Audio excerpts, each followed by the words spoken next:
poaching, I mean, it's still a tough thing to grapple with because, I mean, that's basically the mafia. It's criminality at this point. It's beyond just conservation. But I mean, getting the community, because people also, South Africa struggles with terrible numbers, staggering numbers of unemployment. And so people, if a criminal comes to someone in the neighborhood and they're like, actually, your border there, your fence is a gateway. It's a gateway. Come, like, give me 10,000 quick fast. Yeah. You make 10,000 here. Can I come in at night? And you will take it. And they'll take it because they're like, also, this reserve that everyone speaks of does nothing for me. Yeah. And so this is a way that I can find, to a loophole. So it's important to also bring in communities. And just to elaborate on bringing in the communities, I think of owls in townships. If people see an owl in a township, and they will absolutely kill it because there's I don't know if it's a misconception, but there's a belief that owls equal witchcraft. So I'm just thinking to myself, if I go to the township and I tell a person who believes that an owl should be killed and tell them, oh, guys, conservation is important and these are the lessons on conservation, why should they care? Like, why should we care about conservation? That's what she said.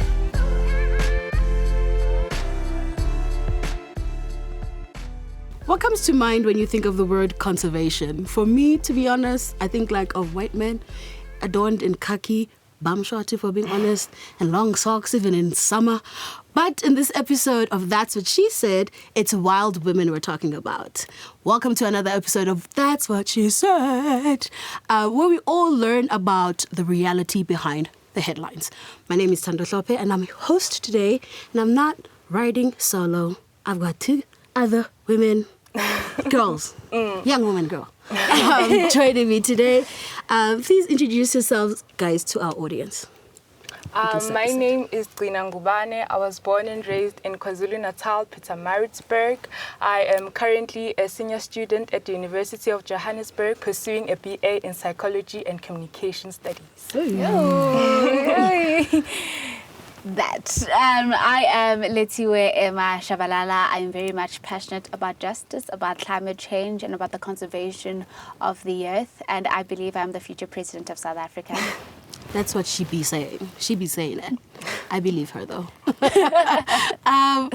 What has I want to get into what our relationship and background is to wildlife conservation. For me, specifically, I mean, I think I probably started interacting with wildlife much later in life because it's just I was not exposed. I grew up in Maritzburg as well, funny enough. And truly, only when I grew up and I started working and I had my own money did I go to the Kruger, for instance, to see wild animals. But I also grew up in a township, so vegetation was not something that was big. We just bought stuff from the shops, and I don't know much about it. But what about you guys? What's your background and relationship to wildlife conservation? I would say that my first exposure to wildlife conservation was back in primary school. I was still a baby girl. I think around grade 3 or 4. We used to have these trips each year where where the school would organize a trip for us. We'd go to the zoo, the Natal Zoo, and it takes a day. Yeah. With the song, the zoo, you'll be screaming out the windows. So there was that trip that was organized for us. I remember there I saw a camel, I saw a leopard, and for me that was the first time I was interacting with wild animals. It was a nice experience, but at the same time it was a bit scary because I was still also a little girl. And also at that time I wasn't really aware of the importance of wildlife and conserving it. So it was more like a fun trip than an educational trip for me. So that is like my exposure to wildlife. But other than that, there's not much exposure to wildlife that I've had. Yeah. When did it to it? To say I can attest to her is definitely true. You know, for me, unfortunately, I've not ever been to a safari reserve or anything like that in my life. Sadly. That's still tight. You know what? I will make a plan. But I've also been to a zoo, and I remember I went with my sister. And for me, it was also a very it was not an educational excursion, but it was more of, let's go to the zoo, experiment of, do you want to see an animal? Yes, I do want to see an animal. Okay, let's go check it out. But it was never a thing of teaching me how to understand an animal, understanding the importance of animals in my life. So for me, and I believe many other people as well, many other people, that because we're living in such an interlocked city, and as well, because we're also living in such a busy lifestyle, we now just have busy lives that you just never really interact with the wildlife, the plants, the animals, and everything in between it as well. Yeah, it's interesting that both of you are mentioning you also you've been to the zoo as well. I've been, yeah. Yeah, so maybe they should consider taking kids to Yes, they should, and they should be cost free, because as much as we had those trips back in school, we had to pay for them, so they have to be cost free. Put it in the budget somewhere in there. Because if you don't have money, then other kids cannot be able to experience that enjoyment and exposure. So I really feel like things like this should be like cost free, especially in schools. I go with that definitely, because I remember in primary that you could not attend certain excursions mainly because your parents cannot afford, mainly because you don't have and for you as a child it hurts, when you're seeing that bus go and they're making noise and you're seeing with their KFC, you're coming out of the window very happy, and for you it's like, you didn't go, you're gonna sit in the library and probably do something else. So I believe also the financial side of the education side of things, that why is it being neglected in other senses? Yeah, right. To touch on something important, so maybe let's get into it then. What are the challenges that we are seeing around conservation? I think for me, honestly, it's the way that conservation has really put a large focus in rehabilitating and conserving specific species of animals, particularly the big ones, and then neglecting some animals. And then we find ourselves in a few years, like now, if we make an example of the African penguin, for instance, in Cape Town, which people actually flock into the country, like ecotourism. People go there to see the African penguin.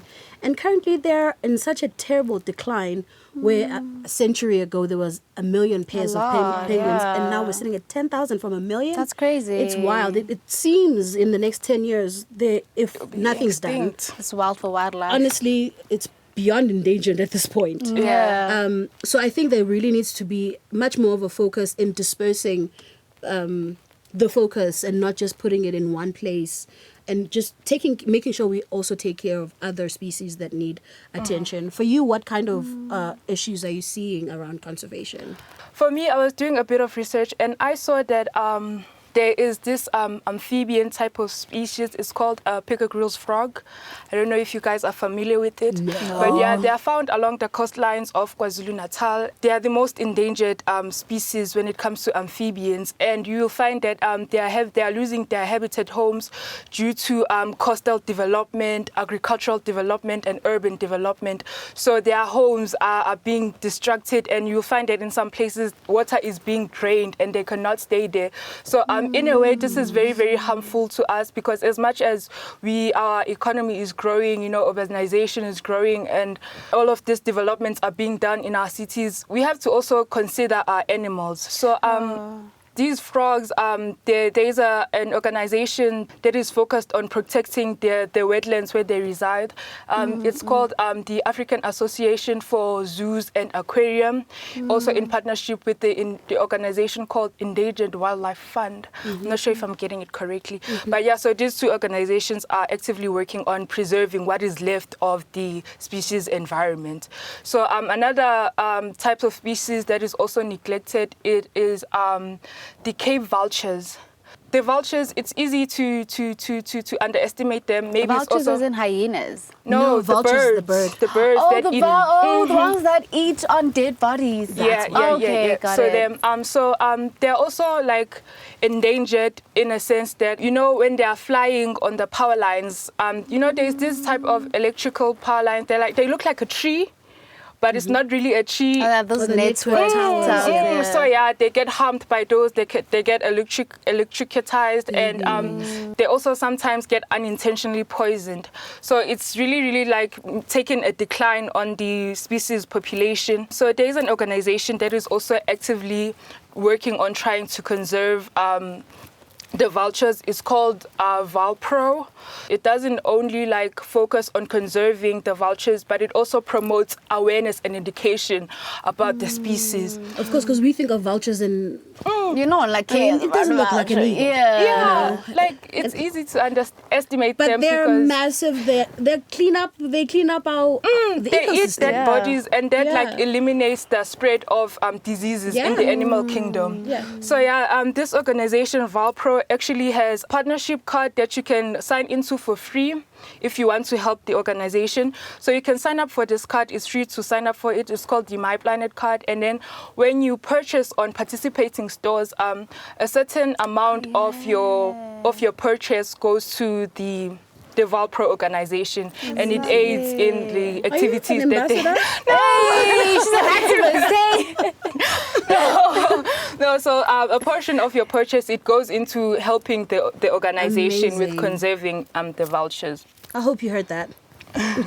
Also, the cheetahs are also endangered. How? Cheetahs are smart enough to know that when they're hunting for food, they know that going after a sheep, cattle is much easier than an antelope on the run because they are slower. Sheep are slower. So they usually target farmers' sheep, and farmers are not happy with this because it's their sheep, And in turn, to protect their sheep, they usually hunt down or even trap the leopards in order to protect their sheep. This is a danger to the cheetahs. So there's also an organization. It's called Cheetah Outreach. Nazo. So it has placed watchdogs in farms where predators are most dominant, and they're keeping watch. It's proven to be effective in terms of like decreasing the farmer-predator conflict. So you can That's also... really amazing also because you touch on a specific point that we probably will get into later about the coexistence of wildlife and human beings. Yes. Maybe Lethiwe, just briefly, you can also share what the kind of issues that you've seen around conservation. The pressure. Her information was very, very well. But on my side, I think I come with the personal experience that I've seen that comes with the conservation of wildlife. That wildlife is not only animals. And all of us, when we think of wildlife, you're thinking of the big five. You cheetah, you rhino, the money animals. That's what people now call them. But another thing is the side of the plants. That plants as well are part of our wildlife. That you have vegetation, that plants as well. You have your aloe, you have your eucalyptus. You have so many plants as well, which are part of the wildlife. And unfortunately, they are also at a decline. They are also going through a lot of inhabitation that now they are also being removed from where they were. Now they are being moved to God knows where, mainly because of us as humans. We have came as what we do. We invade the land of the wildlife. So, when we're looking at those plants that they've now been erected out, and it's a thing of they've lost their inhabitants, they've lost their roots. When we're looking at plants, you're not only just looking at a plant, but you're looking at something that can give life to someone. When we're looking at the olden days that they used to take plants as means of wound healing, as means of healing. When I was listening to the radio, I think 3 weeks ago, actually, a lady was talking on the Johannesburg summit of 2024, where they were talking about her product, and she makes home fragrances based on plants, based on fragrances of plants, and for me that was crazy, because to know that a plant is able to heal someone after a long day, you don't want to go back to work. After a long day, you don't want to go back to the noise and the buzz of life, but you want to be serene. You want to feel the serenity of life. You want to walk on the grass and just be like, all is going to be well, knowing that it's not going to be well, but it will be well. But it will be well. On the other thing of, that chamomile, a lot of people, they love her chamomile. A lot of people love her smells of rosemary. A lot of people love the smells of what is it called, of eucalyptus as well. Yeah. Just the English just left me there. So Umhlonyana. it's umhlonyana as well. You know, when we're looking at those uguti, it's not only wildlife that needs to be conserved, but also the plants as As in well. animals, yeah, I yeah. mean, as in animals as well. It's not only Of course. them that only need to be protected, but the animals as well. Because come on, photosynthesis will live based on plants. Yeah. The vegetarians, what are we going to eat? You know, so Throughout COVID, when everyone was Literally. scrambling, the scientists were figuring out And what the to do. doctors as well. The herbalists called us and they said, "Hey, there's We're something at the available. backyard." Yeah. So that's incredible. I think now we can move on to something both of you touched on, the coexistence between human beings and also wildlife. You touched more on how urbanization is also, harboring or impeding on the space of wildlife. How can we find a balance between the two, and also while we're also ensuring wildlife is preserved, but also local communities are not excluded from everyone's habitat because we're sharing it. I think maybe it's just like reshaping the way we are informing people about wildlife. Let's find new ways that we can educate. For example, why don't we have environmental studies as subjects in our schools? Because we have history, we have geography. So why not accounting, environmental yeah. studies? Because it's just as important to our everyday lives. So I think it would be very much relevant to have it as a subject at school as well. So yeah, again, emphasizing, can we have field trips, not just for the school, but for the communities too, so that they can get that exposure and so that they can know just the importance of wildlife conservation. So yeah. And just to add on to that, I saw this one post that was like, a child does not do what you say, but they do what you do. And that is true. I don't do what my parents don't do. I do what my parents do. I do what my parents have taught me because I've seen what they do, And just to add on to the question that it's a thing of involving people. At school we learn of something called the grassroots approach, that involving the community and the human and the wildlife coexistence. That the people in the community, they know their habitats, they know their soil, they know what is good for them, they know the kind of plants that should be there, they know the kind of animals that should be there. You cannot teach someone what they've never seen. You cannot teach someone what they've never touched or felt or, been part of the experience. So it's also a thing of putting people out there, making sure that people understand what you're putting them to so that they can be part of it. And definitely having the grassroots approach that communities that are living next to the reserves, that they'll also put it in their best interest to reserve the place. Also making sure that they're not only doing it because, hey, we have to do it, but because the education has been thorough. The education has also, because I also believe that education is also emotional. It's not just an intellectual thing, so that the emotional side of things is also there as well. So I believe putting the people there, making people see what they need to see, and making people understand as well, and the governance of things, that you're not just doing it for now, you're doing it for 10 years later, you're doing it for 100 years later. That how would you feel if your granddaughter has never seen a lion? How would you feel? You want to know that, you want to talk about, like, hey, I once got bitten by a lion. I don't know who has, but hey, No, for sure. I completely agree. Bringing the community along. Yeah. That's the thing that's going to get the buy-in. I mean, I That's think the way about of life. poaching. I mean, it's still a tough thing to grapple with because, that's basically the mafia. It's criminality at this point. It's beyond just conservation. But getting the community, because people also, South Africa struggles with terrible numbers, staggering numbers of unemployment. And so people, if a criminal comes to someone in the neighborhood and they're like, actually, your border there, your fence It's a gateway. It's a gateway. Come, like, give you 10,000 quick fast. Yeah. You make 10,000 here. Can I come in at And night? you will take it. And they'll take You it will because take they're it. like, also, this reserve that everyone speaks of does nothing for us. me. Yeah. And so this is a way that I can find, to a loophole. So it's important to also bring in communities. And just to elaborate on bringing in the communities, I think of owls in townships. If people see an owl in a township, and they will absolutely kill it because there's I don't know if it's a misconception, but there's a belief rather that owls equal witchcraft. So I'm just thinking to myself, if I go to the township and I tell a person who believes that an owl should be killed and tell them, oh, guys, conservation is important and these are the lessons on conservation, why should they care? Like, why should we care about conservation? Any thoughts, Gcina? I think that we should care because, all of this, it's done in order to ensure that our ecosystem is sustainable and it's balanced, to reduce the implications that we're having with climate change. These weathers are crazy. Like sometimes geography is not even accurate to what is happening in the world today. So we're trying to reduce the impact of climate change because every single species on Earth, it's a tree, it's an animal, it's a bee. Us humans, we have an important role to play in the web of life. So it's important that we all find a way to live together in harmony without any disturbances. So it's really important to have that conservation and relationship with animals and the plants. So it's important to make sure that we're taking steps to protect wildlife conservation so that it is there for future generations and so on. And linking to the fact that she's saying future generations is the fact that we are one. We are all humans. We are all in this world for a purpose. And just as the animals, older people have the wisdom. Trust me, older people have wisdom. They have the wisdom, they have the knowledge, they have the skills as well.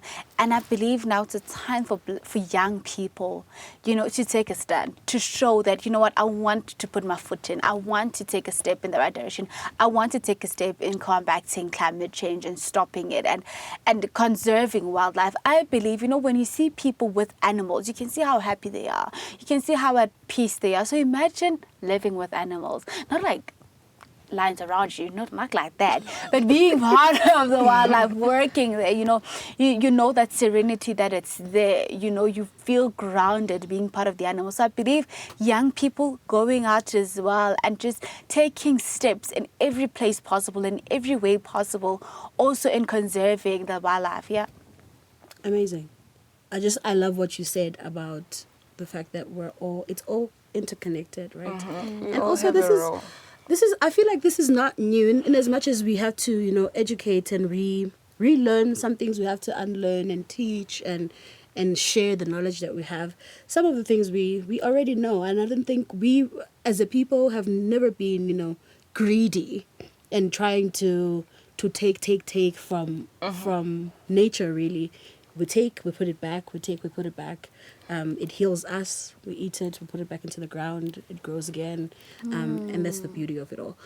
I think I want us to get into the conversation of, you touched on it a little bit, Lethiwe, about, young people taking the charge as well, to carry on the baton after, because the way that life works, seeing as how we're talking about the cycle. It's the cycle. The older people will die at some point, and who's there to carry it on? What is the role of young women in this conversation of conservation? I can go first. For me, I think the thing that I've seen, I think we saw it happen before our eyes, and it was just marvelous when Greta Thunberg came into the scene, chaining herself to things, fighting in the streets, protesting, going to the UN to speak her truth and what she believes. And in fact, she was speaking from literally a young person's perspective, saying, all of you are sitting here making these policies that mean nothing for us because we don't have the time. Time is running out. You all need to get your act together because you will die and you will leave us with this mess. And I found that to be so incredibly powerful, and everyone shut up and listened. Even though people had things to say and a lot of people feel uncomfortable. I think older people also feel uncomfortable. They feel being like, told by a child. Oh, you are a child. You don't tell me. But it's like, actually sometimes, a lot of the time really, older people need to sit back and listen, because truly, your time, you've done your things. Let us. Now you're enjoying. So let young people take the baton as well. So what contributions do you have to that? Like, young people, what do you feel as a young person, especially about taking the charge in conservation and how it's been done, and how it's done now, and maybe how it can be done in the future? When we're looking at the likes of Greta Thunberg, it says a thing of passion and purpose for her. And there's a thing of, if she's not going to do it now, when else is she going to do it? If she's not going to address the matter now, when else is she going to be doing it? And if we are going to live our lives constantly on a thing of, what are people going to say? Am I ready for this? Am I too young? Am I too old? Am I ready? Do I have the financial? It's just too many excuses, excuses is just literally another setback in life that so many of us have never really realized on. So I believe when women are taking charge, I read this article where it said, teach a woman, teach a female, you are literally teaching the community. You're not only teaching the community, but you're teaching the family and families to come. Remember that I believe that what our parents have taught us is things that we take on. It's how we live. It becomes part of our standard of living and livelihoods and things like that. So I believe also going into the creative space, into the social media space, and making it fun. You obviously cannot be doing a TikTok with a lion or a plant or anything like that. If you have access, you could. Some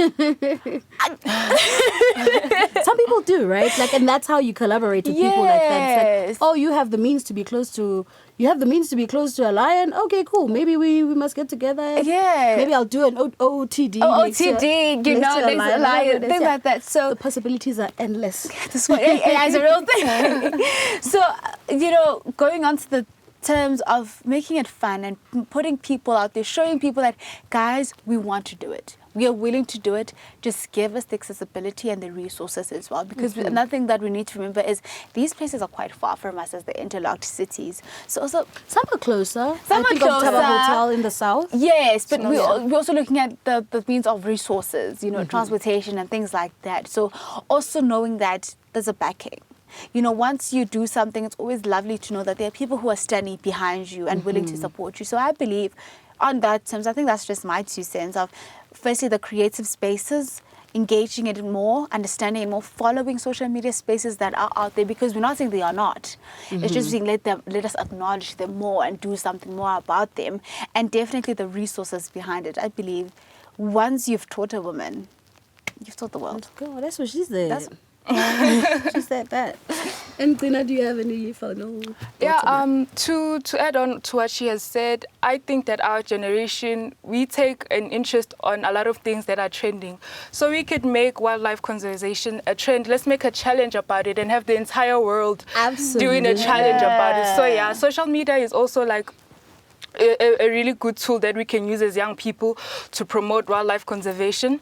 And also us young women in our local communities, we can come together and form societies. Let's come up with a name, a manifesto. Let's have our vision and mission in order, and let's educate. Let's find ways that we can contribute to wildlife conservation. In the United Nations, they actually have a specific day where they actually celebrate World Wildlife Conservation Day. It's on the 3rd of March. So each year they have a theme. So we can have something like that as women. Let's form societies and have specific days, maybe during the week or maybe whichever days in the month that we can, where we can just come together in societies and say, no, today we are going to protest to stop these people who are taking away the homes of the amphibian frogs in the coastal lines of KZN who are currently losing their habitat. So yeah, we can form alliances of such and make these things frequent. Let's make them a celebration, just as we celebrate our human rights. Let's also celebrate wildlife and the rights of the animals and the plants. So yeah, for me that is just that. Because we do be celebrating all kinds of things. Yeah, we celebrate all kinds of things. There's a holiday for the human things. Yeah, so amazing. That's incredible. I think it's nice to talk about this and also to touch on the youth, obviously, and we've already touched on it. But maybe we can hear from somebody who's well-versed, who's been doing it for a while, who's, has wisdom in it. She's in the justice sector, and she is a wildlife crime investigator. I have never heard of this in my entire life. So I'm absolutely looking forward to picking her brain on what she does. Didi is with us today, so let's have a chat with her. That's what she said. Didi, thank you so much for joining us. My name is Thando. I'm the host of the show, and I've got Gcina and Lethiwe with me, and we have a few questions for you to answer, just to understand more about the work that you do. What is a wildlife crime investigator? It's such a mouthful. I have to keep thinking about it because I've just never heard of it before. What is it that you actually do? Okay, my name is Didi Wamukoya. I work for African Wildlife Foundation. I lead the counter wildlife trafficking program there. So just like in other crimes, like, murder, burglary, and so on, wildlife crime do have people committing offenses, and we need to investigate those crimes. That is where wildlife crime investigators come in, and they play a crucial role in disrupting illegal wildlife trade networks, protecting endangered species, and also preserving biodiversity, just by making sure that people who commit crimes are arrested and prosecuted, and hopefully, if they are found guilty, issued with deterrent sentences. Wildlife crime is not just a threat to human beings and animals and local communities. Could you please address to us why it's so important to address wildlife crime?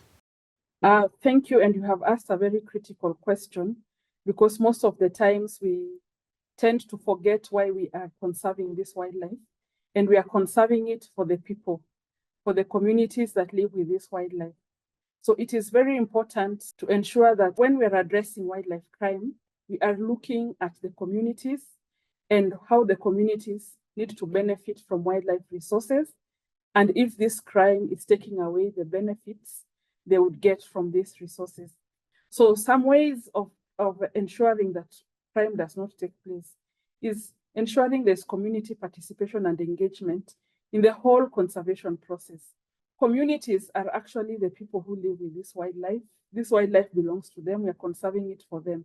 So we need to involve them in the decision making we are making, how we are going to conserve this wildlife, what we are going to do if people commit crimes, and so on.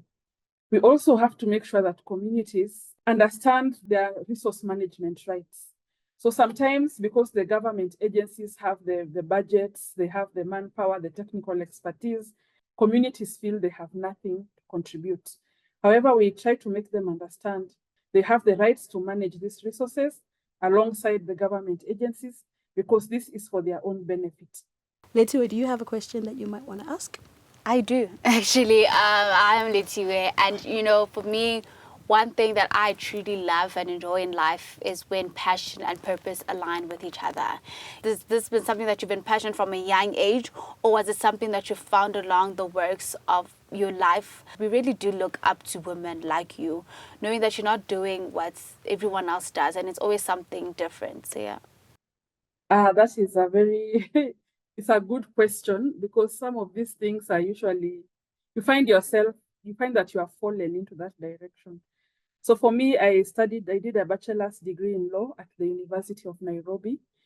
And my mother used to work for UNEP, the United Nations Environment Program at the time. These days it's called UN Environment. And I met my mother's colleagues who are environmental lawyers. And that is when I picked an interest. I didn't know that somebody could be an environmental lawyer. So however, after I graduated in Kenya, you have to do what is known as pupillage, where you go and work under another lawyer and get training, and then you do the bar exam. So I did that. And while I was doing that, Kenya Wildlife Service advertised for management trainees. So I applied and I got recruited. And it was a very interesting experience for me, because we had to undergo paramilitary training just like the police. You were deployed under the investigation department. Investigators basically have to read and understand law. So we were basically a step ahead in investigation. When I was doing that wildlife crime investigation, you compile your case file and you take your file to court. And I realized the prosecutors in the court were not really understanding the wildlife crimes. They were misrepresenting us. You were losing very many cases. And so I discussed this with the head of the security division at the time. And he told me to write a board paper to start a prosecution unit within Kenya Wildlife Service. So I wrote the board paper. It went through the board and it was approved. And thereafter, I went for another advanced training in prosecution and began prosecuting wildlife crimes. I became now a wildlife crime prosecutor. What would you say has been your biggest challenge in the industry of wildlife conservation, and how did you overcome that? Thank you, Tina. That is a very, very good question, because as I said earlier, I had to undergo paramilitary training. Paramilitary training is not easy. And even at Kenya Wildlife Service at the time, it takes very few women and many men, because also the work in the field is quite tough. So already you are within a unique career, and also a career dominated by men. And because we were joining as management trainees, it means we graduated as officers. Meaning when you are deployed in the field, you would have a team who you have to lead. And obviously this team would be majorly men. So when I started prosecuting wildlife crimes, I would go to court in my suit. So now they would generally undermine me. They'd feel I know nothing because I looked young, because they feel I don't know what I'm doing. So I realized my rank is even higher than chief inspector at the time. So one day I just put on my uniform and went to court in it. And that is how these people stopped undermining me. They started saluting me, treating me with more respect. I believe technology plays a big role in, tracking and apprehending criminals in wildlife crimes. Could you please just, share with us what kind of technologies you're using? Because the Skevengas they're very good at also using technology to steal, to poach, and they are selling things online as well. So what kind of technologies are you using and how are you using them to apprehend and also track poachers and wildlife criminals? Okay, thank you, Thando. And it's true, technology is very key. Unfortunately, what we lack in Africa is the funding and the resources to acquire some of this technology and deploy it in the field and train our experts to be able to use or utilize this technology appropriately. So the first form of technology is a very simple one, and you will ask me, is that really a technology? And this is use of dogs. I've mentioned that we had a detection dog unit. So we use detection and tracker dogs. We help wildlife agencies by training them. We source the dogs and train the dogs and help them establish these canine units within their entities. And then they deploy these handlers and the dogs in airports, ports, roadblocks, wherever, to detect wildlife products. The other form of technology which we use and support is DNA forensics. So DNA forensics is new in many African countries when it comes to wildlife law enforcement. It has been used for human crimes such as murder, connecting criminals to the scene and so on, but not in wildlife crime and wildlife law enforcement. So we support in these areas. We support in analysis of wildlife products, confirm and have evidence that this is actually a wildlife product. This is because of the concealment methods. Sometimes they dye ivory into chocolate bars, cut them like chocolate bars, and dye them into that color. You can't tell with your naked eye. Of course, in the field, we have monitoring technology such as camera traps, which are set up in specific locations in the park, like in watering holes. So these are a few of the pieces of technology we use. I just want to know, as a woman of so many roles, how is she doing? How is she doing it? How is she balancing everything else? And what made her decide that she's going to do so many multiple things at once? So for me, that is the question for me. So I usually do a lot of mentorship for my team, my staff. And so how am I able to do it all, Thando? Is because I train my team so that I can be able to delegate and take a vacation once in a while, go home early, because I know there is somebody who is as competent or even more competent than me in my team who can take on any challenge that comes their way. So I have trained investigators who are former police. I have lawyers in my team, not necessarily environmental lawyers, but lawyers. I have scientists and conservationists in my team. And so nobody has the whole package that I have, but I always train them and make them understand, be all round, understand, and be able to do anything that I can do and do it better than me. Thank you so much for giving us your time, really, and letting us pick your brain. What you do is super interesting, super cool. There's one of the episodes where we were discussing climate smart careers. Also, I feel like this belongs in there somewhere because you're saving wildlife, and there's lots of wildlife that ensure that our ecosystem balance is kept in check. So we really, truly appreciate what you do. And hopefully the listeners also heard and someone is now thinking, oh, maybe I can get into that field. Thank you so much for joining us, Didi. I genuinely find what she does so intriguing. You're laying down the law on how to behave and how to conserve and protect our wildlife. How did you find her? She's really brilliant. The fact that she's doing so many things at once, it's really, really inspiring. Don't be scared to get out of your comfort zone and try multiple things at once. And so for me, it's just so inspirational. It was really, really nice having her on the line. Definitely on what she said, and I don't even want to take anything out of it. That it's just intriguing. It's also motivating as well to know that you don't have to do what society tells you. You don't have to do what the stereotypes have set out for you. You don't have to do what your family has set up for you. You may feel like it's underrated. You know, I believe that it's not seen, it's underrated, and it's not valued as it should be. So for me, Hence, we're talking about it more now. see it. I saw what you're doing there, and just. If you know what, I would want to do it. I would want to be there in the why wildlife not? and doing it. Why Because not? literally, why not? Totally.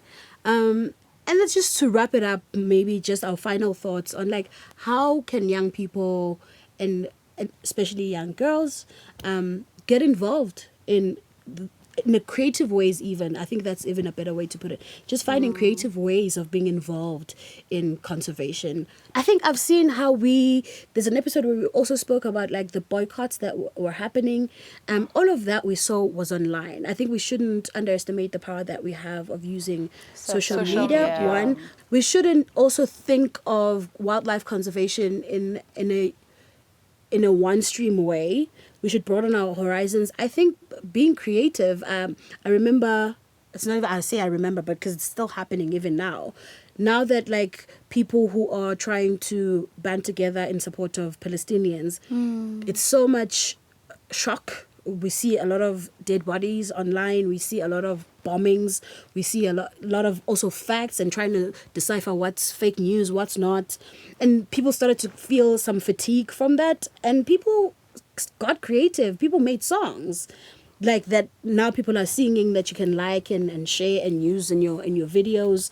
People make art. I mean, I think about in Cape Town, the graffiti artists were spray painting people's homes so that when tourists come into the country from wherever you are in the world, you know exactly where the country stands on the subject. So I feel like we could do the same thing for wildlife. Why not? While you're busy making your face beat there, you're also giving someone facts about wildlife or like the jobs that you can pursue. For instance, wildlife crime investigation. I didn't even know about it, or you could be talking about it, or whatever your experience has been with wildlife. Do you have any other creative ways that young people can get involved? You know, I believe when people come together, change is made. Can't emphasize this enough. We've spoken about it throughout the rest of the episode.